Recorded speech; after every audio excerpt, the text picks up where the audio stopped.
Alright, welcome back. Knockhill setup guide, track guide. If you're not familiar with Knockhill, if you're not familiar with the Knockhill FF combo, practice. Don't jump into a race and try and wing it. This is a very tricky track. You are going to die and you are going to kill people. So put some practice in on this one. It is not impossible to learn. It just takes a little practice to realize how easy it is to spin the car out here.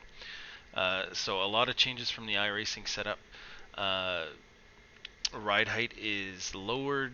The damper compression is increased. Brakes 53.5. Front springs are softer. Toe-in is up a little bit. Rear springs are softer. Um, in the back, we've got the ride height again lowered, and the damper, the compression, and the rebound is softened. And 13 liters should get you to the end. 12 liters is probably pushing it, and gear is a short stack. So as usual, we'll go through the lap in slow-mo, corner by corner, and then run it out at full speed, and we will see you out there. Turn 1 coming up. So a 51.4. Track condition is 24 degrees, 35% usage. Middle of the tank. So tires are warm, but there's a little more time to be had out there.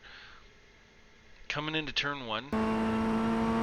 Looking for this blue cone. You can use a little bit of this pit lane here just to widen things up. Don't get too greedy if you get over here too far. It's an X and I think even a slowdown. So basically just past that blue cone. So yeah, just past the blue cone here, getting on the brakes, 4th gear. Not a huge amount of brakes, cold tires. You may want to even shift down into 3rd. And just a little bit more braking if you're leaving it in 4th. The important part is to slow the car down. You do not want the back end to want to rotate on you as you get over this hill, so it's important to pick up the throttle once you're going downhill rather than trying to brake downhill. And the other big trick is you're gonna go over the blue and white curb here. Some people will probably take the sausage curb. It probably is a little faster, but consistently to do that and not crash is out of my league. So I stick to the blue and white. And basically you're looking for this single tree in this little group of trees here. You want to aim your car for that because this is important. You want you want to come over the curbs here with your wheel pretty darn straight. If you come down this hill and you put a lot of wheel input in there, you are going to spin out, and that's a good chance your race is over because somebody else is probably going to smash you. So just picking up the throttle a bit here just to steady the back end. Again, picking up the throttle here is fine, but if you're braking here, that is going to be very troublesome. So picking up the throttle, and shifting down into 3rd about halfway, so getting about halfway down the hill, shifting down into 3rd. Again, once you've gotten the car over that start of the hill, just dab the brakes if you're coming in too hot. 3rd gear, looking for these posts on the sausage curb. You want to just use that sausage curb. You don't want to get over that. I think that is a slowdown, so don't go over those markers. That is a slowdown, and just picking up the throttle gradually, leaving it in 3rd, looking for the start of the curbs here, and basically just going to be braking just past them, down into 2nd gear. Pretty good blast of brakes. You definitely want to brake again for this one before the apex. It's important not to come in here too hot. If you do, you'll run wide, and it's going to be a real bad day. And again, you want to pick up the throttle early before the apex. That just keeps the back end steady and keeps you from crashing and spinning. Staying off these curbs, the sausage curb. If you're running a higher ride height and a softer spring, maybe this is more doable getting on these sausage curbs. If it works better, let me know. Send me some info. Um, so just running up to the edge of them, picking up the throttle. You can use all of this little extra green bit here on exit, and that's usually you have to. If you get in the sand at this point, you're probably okay. You're going to lose a lot of time, but if you cook it into that corner, you're probably going into the wall. Third gear, leaving it in third gear, just like the last corner, using all the blue and white curb, don't get on the sausage. And then looking for the stand-up markers on the sausage curb coming up here, and just trying to line them up, basically. Lifting off the throttle a bit. Cold tires, you want to maybe just lift a little earlier.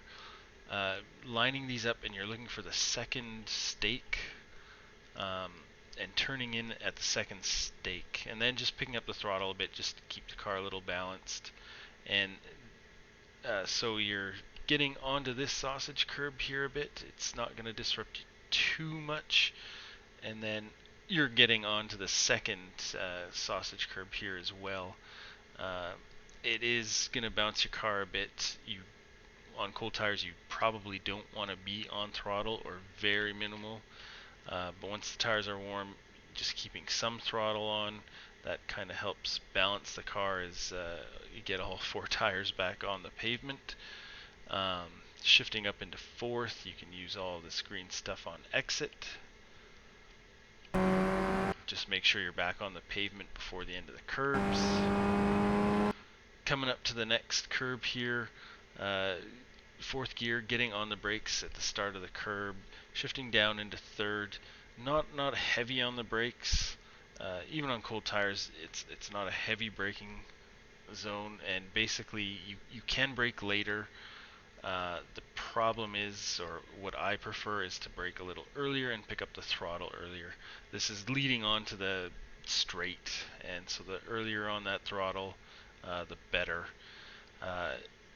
Just picking up the throttle as you get past the apex, that just takes some practice here. You can get on the green stuff, but you get into the gravel, it's going to obviously slow you down, and you're going to get an X, and that just takes a little practice, a little feel to know how much speed you can carry over that hill without running wide. And again, on cold tires, you're just picking up that throttle not as much, not as early.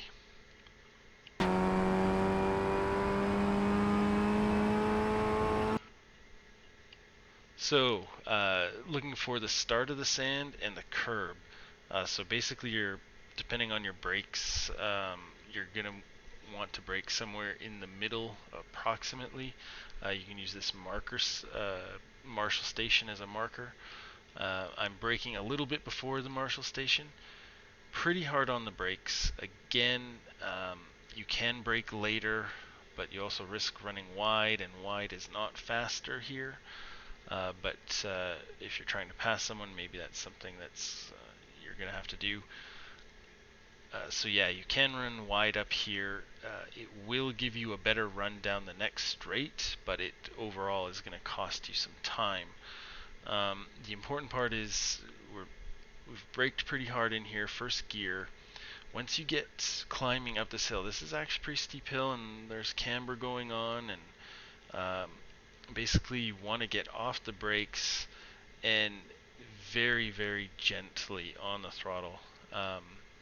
It's a very late apex. You can use this curb, the blue and white curb. Again, you don't want to get onto the red stuff, but just picking up the throttle very gently. If you stomp on it here, you're going to spin your tires at best and lose a lot of time, and at worst you're going to actually just spin your car out.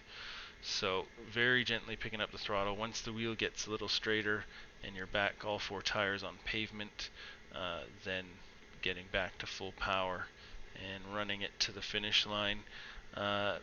Again, yeah, if someone's spinning out there running wide, you can do it. It's not a big loss, but it is quicker to go with the tighter line.